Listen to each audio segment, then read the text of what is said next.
اللہ تبارک تعالیٰ کے نام سے شروع جو بڑا مہربان نہایت رحم فرمانے والا ہے۔ آج سے کروڑوں سال پہلے اللہ تبارک تعالیٰ نے اس کائنات کو تخلیق فرمایا اور پھر حضرت آدم علیہ السلام کے ذریعے اس کائنات کے اندر انسانی زندگی کی بنیاد رکھی۔ جس طرح اللہ تبارک تعالیٰ نے اس روئے زمین کے اوپر بے شمار قوموں کو آباد فرمایا اور ان قوموں کی طرف اپنے بے شمار انبیاء کرام کو مبعوث فرمایا، یہاں تک کہ 1,24,000 کم و بیش انبیاء کرام اس روئے زمین پر جلوہ افروز ہوئے، اور پھر اللہ تبارک تعالیٰ نے اپنے پیارے نبی حضرت محمد مصطفیٰ صلی اللہ علیہ وآلہ وسلم پر نبوت کا دروازہ بند کر دیا، اور اب قیامت تک کوئی نبی نہیں آئے گا۔ پیارے دوستو، مختلف روایات اور احادیث نبوی کی روشنی میں 4 ایسے انبیاء کرام کا ذکر ملتا ہے جن کو اللہ تبارک تعالیٰ نے آج بھی زندہ رکھا ہوا ہے۔ پیارے دوستو، پہلے نبی جن کو اللہ تبارک تعالیٰ نے موت نہیں دی اور جن کا ہمیشہ زندہ رہنے کا ذکر قرآن پاک میں ملتا ہے، وہ حضرت عیسیٰ علیہ السلام ہے۔ جب حضرت عیسیٰ علیہ السلام نے نبوت کا اعلان کیا تو انہوں نے اپنے ارد گرد کے لوگوں کو جمع کر کے فرمایا کہ میں اللہ تبارک تعالیٰ کی طرف سے بھیجا ہوا نبی ہوں اور میں دعوت حق دینے کے لیے مبعوث کیا گیا ہوں۔ لیکن جس قوم کی طرف اللہ تبارک تعالیٰ نے حضرت عیسیٰ علیہ السلام کو مبعوث فرمایا وہ قوم یہودی قوم تھی، اور ان کی کتاب میں یہ واضح لکھا ہوا تھا کہ اللہ تبارک تعالیٰ کا ایک نبی آئے گا جو یہودیوں کے دین کو ختم کر دے گا۔ اسی ڈر کی وجہ سے یہودیوں نے حضرت عیسیٰ علیہ السلام کو معاذ اللہ قتل کرنے کا منصوبہ بنایا کہ اگر حضرت عیسیٰ علیہ السلام زندہ رہے تو ہمارے دین کو ختم کر دیں گے۔ چنانچہ حضرت عیسیٰ علیہ السلام اللہ تبارک تعالیٰ کے حکم کے مطابق ان یہودیوں کو حق کی طرف بلاتے رہے اور دعوت حق دیتے رہے، لیکن وہ بدبخت قوم آپ پر ایمان نہ لائی اور آپ کو جھٹلاتی رہی اور آپ پر طعن و تشنیع کرتی رہی۔ جب حضرت عیسیٰ علیہ السلام کو یقین ہو گیا کہ اب یہ لوگ میری کسی بات کا یقین نہیں کریں گے اور اسی طرح جہالت میں پڑے رہیں گے، ایک دن آپ نے سب یہودی کو اکٹھا کیا اور ان سے کہا کہ آپ میں سے کون ہے جو اللہ تبارک تعالیٰ کے دین پر ایمان لاتا ہے؟ تو ان میں سے تقریباً 12 یا 19 لوگ ایسے تھے جنہوں نے اس بات کا اقرار کیا کہ ہم اللہ تبارک تعالیٰ کی وحدانیت پر ایمان لاتے ہیں، اور کہا کہ ہم مسلمان ہوئے اور یقیناً آپ ہماری بخشش کا ذریعہ بنیں گے۔ ان خوش نصیب لوگوں کے علاوہ باقی تمام لوگوں نے دین اسلام قبول نہ کیا اور حضرت عیسیٰ علیہ السلام کو اسی طرح جھٹلاتے رہے اور اپنے سابقہ دین یعنی یہودیت پر قائم رہے۔ چنانچہ جب یہ چند لوگ حضرت عیسیٰ علیہ السلام پر ایمان لے آئے تو یہودیوں نے دیکھا کہ اگر اسی طرح لوگ حضرت عیسیٰ علیہ السلام پر ایمان لاتے رہے تو ہمارا دین تو ختم ہو جائے گا، کیوں نہ ہو کہ حضرت عیسیٰ علیہ السلام کو دعوت حق دینے سے روکا جائے یا معاذ اللہ ان کو قتل کر دیا جائے۔ اس طرح تمام یہودیوں کی مشاورت کے بعد حضرت عیسیٰ علیہ السلام کو قتل کرنے کا منصوبہ بنا لیا گیا۔ چنانچہ یہودیوں نے ایک توتیانوس نامی شخص کو مقرر کیا کہ وہ حضرت عیسیٰ علیہ السلام کو قتل کر دے۔ ادھر جب توتیانوس نامی شخص حضرت عیسیٰ علیہ السلام کے پاس ان کو قتل کرنے کے ارادے سے جا رہا تھا تو ادھر اللہ تبارک تعالیٰ نے ایک فرشتے کو حکم دیا کہ جاؤ اور حضرت عیسیٰ علیہ السلام کو آسمان کی طرف اٹھا لاؤ۔ حکم کی تعمیل کرتے ہوئے حضرت عیسیٰ علیہ السلام کی طرف گیا اور حضرت عیسیٰ علیہ السلام کو اپنے ساتھ آسمانوں کی طرف لے آیا۔ جب آپ آسمانوں پر پہنچے تو آپ کی ملاقات آپ کی والدہ سے ہوئی، یعنی حضرت مریم رضی اللہ تعالیٰ عنہا سے۔ اس وقت آپ کی والدہ نے آپ کو گلے لگا کر پیار کیا تو آپ نے اپنی والدہ سے فرمایا کہ اے اماں جان، اب ہماری ملاقات روز قیامت ہی ہوگی۔ اس طرح جب حضرت عیسیٰ علیہ السلام آسمان کی طرف اٹھائے گئے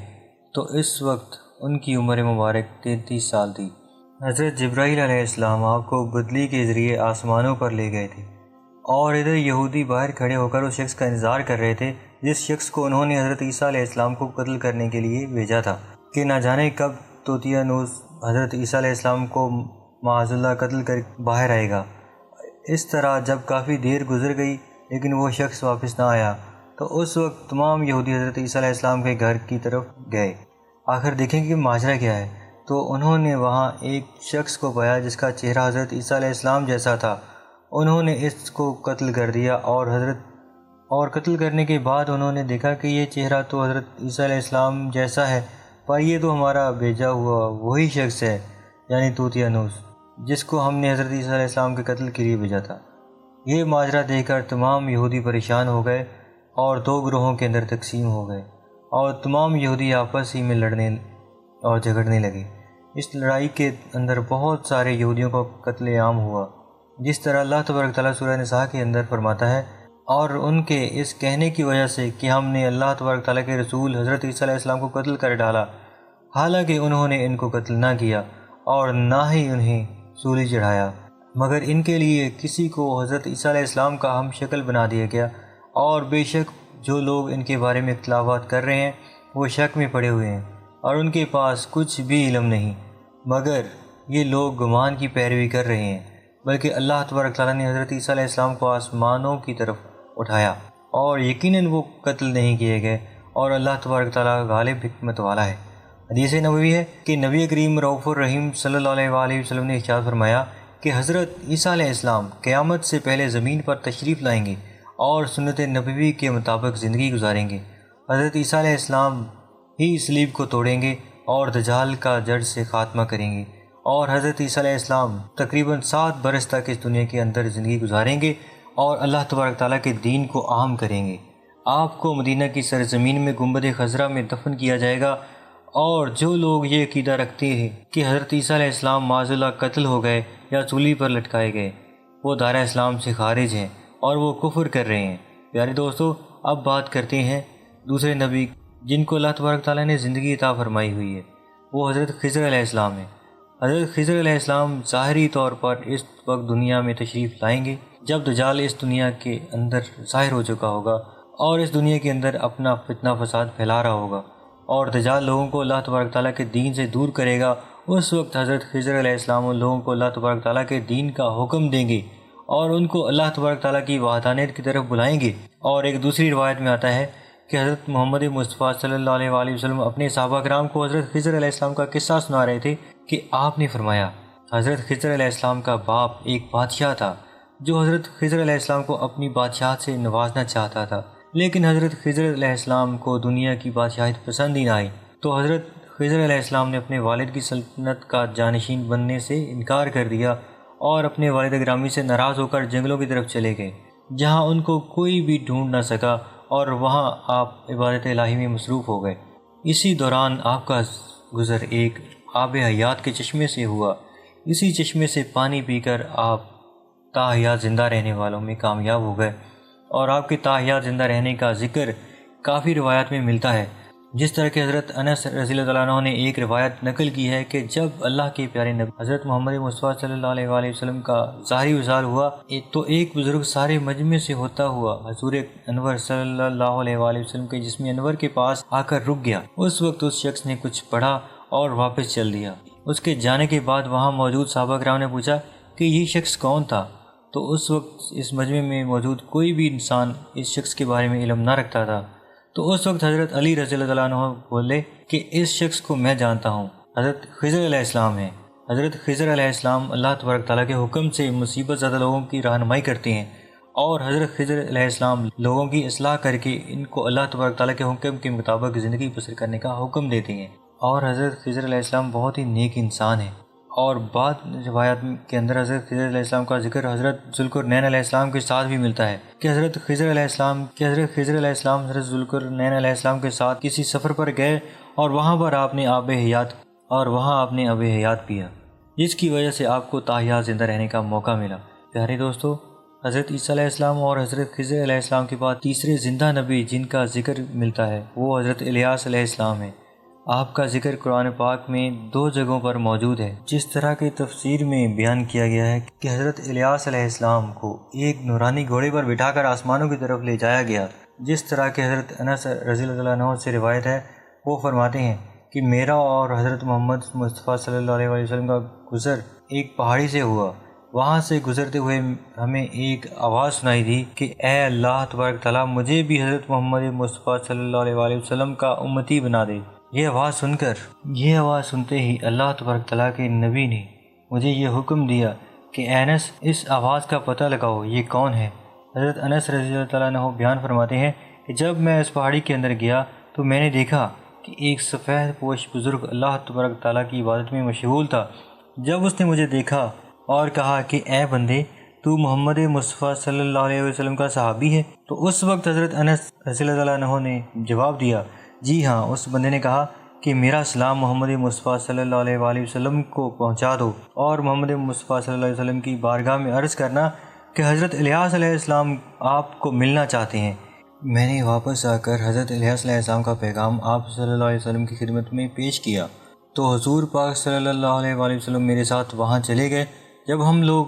حضرت الیاس علیہ السلام کے پاس پہنچے تو میں پیچھے کھڑا ہو گیا، تو حضور پاک صلی اللہ علیہ وآلہ وسلم اور حضرت الیاس علیہ السلام کا کافی دیر تک آپس میں بات چیت کرتے رہے۔ اللہ تبارک تعالیٰ کی طرف سے ان پر آسمان سے کھانا نازل ہوا، تو حضرت محمد مصطفیٰ صلی اللہ علیہ وآلہ وسلم نے مجھے بھی پاس بلا لیا۔ اس طرح ہم تینوں نے مل کر کھانا کھایا۔ جب کھانا ختم ہوا تو میں نے دیکھا کہ ایک سفید پرندہ آسمان سے نیچے کی طرف آ رہا ہے۔ وہ پرندہ حضرت الیاس علیہ السلام کے پاس آیا۔ حضرت الیاس علیہ السلام اس پرندے پر سوار ہو کر آسمان کی طرف چلے گئے۔ بعض علماء کرام نے لکھا ہے کہ حضرت الیاس علیہ السلام اور حضرت خضر علیہ السلام ہر رمضان شریف میں بیت المقدس میں تشریف لاتے ہیں اور وہاں پر روزے رکھتے ہیں اور حج کے موقع پر حج ادا کرتے ہیں۔ یہ دونوں نبی مختلف مقامات پر مصیبت زیادہ لوگوں کی مدد کرتے ہیں۔ پیارے دوستو، اب بات کرتے ہیں چوتھے نبی کی جو آج بھی زندہ ہیں، وہ حضرت ادریس علیہ السلام، جن کے زندہ ہونے کی بھی روایات ملتی ہیں۔ جس طرح کہ اللہ تبارک تعالیٰ نے سورہ مریم کے اندر ارشاد فرمایا کہ وہ ایک نیک اور پرہیزگار انسان اور نبی تھے کہ اللہ تبارک تعالیٰ نے حضرت ادریس علیہ السلام کو جنت سے اٹھا لیا۔ پیارے دوستو، شب معراج کی رات چوتھے آسمان پر حضرت محمد مصطفیٰ صلی اللہ علیہ وآلہ وسلم اور حضرت ادریس علیہ السلام کی ملاقات ہوئی تھی۔ حضرت ادریس علیہ السلام کا چھٹے آسمان پر ہونے کا بھی ذکر ملتا ہے۔ حضرت ادریس علیہ السلام ضمیر کی طرف سے ہاتھ کے ساتھ ساتھ اللہ تبارک تعالیٰ کے ذکر میں مشغول رہا کرتے تھے۔ حضرت انس رضی اللہ تعالیٰ عنہ فرماتے ہیں کہ حضرت ادریس علیہ السلام ایک درزی کا کام کیا کرتے تھے۔ آپ کپڑوں کی سلائی کرتے جاتے تھے اور اللہ تبارک تعالیٰ کا ذکر بلند کرتے جاتے۔ جب شام ہوتی تو آپ کی نیکیاں بے تحاشا ہو جاتی تھیں۔ زمین پر رہنے والے انسانوں میں سب سے زیادہ نیکیاں حضرت ادریس علیہ السلام کی ہوتی تھیں اور آپ کی نیکیاں اللہ تبارک تعالیٰ کے ہاں شمار ہو جاتی۔ حضرت ادریس علیہ السلام کو زندہ آسمانوں کی طرف اٹھا لیا گیا تھا۔ ایک مرتبہ مالک الموت علیہ السلام حضرت ادریس علیہ السلام کی خدمت میں حاضر ہوئے تو حضرت ادریس علیہ السلام نے ان سے کہا کہ مجھے موت کا ذائقہ چکھنا ہے۔ چنانچہ آپ کے کہنے پر مالک الموت علیہ السلام نے آپ کی جان نکال لی اور پھر اللہ تبارک تعالیٰ کے حکم سے آپ کو زندہ کر دیا۔ آپ نے فرشتے سے درخواست کی، میں دوزخ کو دیکھنا چاہتا ہوں۔ پھر آپ کو دوزخ میں لے جایا گیا اور وہاں کی سیر کرائی گئی۔ پھر آپ نے جنت کی سیر کرنے کا ارادہ کیا تو آپ کو جنت لے جایا گیا اور آپ کو جنت میں داخل کر دیا گیا۔ جنت کو دیکھنے کے بعد حضرت ادریس علیہ السلام نے یہ فیصلہ کیا کہ اب میں یہیں پر رہنا پسند کروں گا۔ چنانچہ فرشتے نے آپ کو کہا کہ آپ اپنے مقام کی طرف واپس چلے جائیں۔ اسی وقت اللہ تبارک تعالیٰ کی طرف سے اس فرشتے کو حکم ملا کہ حضرت ادریس علیہ السلام کو یہیں پر رہنے دیا جائے۔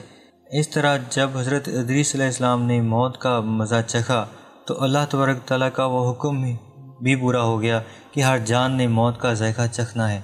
چنانچہ حضرت ادریس علیہ السلام کی جب روح قبض کر لی گئی تو اللہ تبارک تعالیٰ کے اس حکم کی تعمیل ہو گئی اور پھر دوبارہ زندہ ہو کر آپ جنت میں داخل ہو گئے،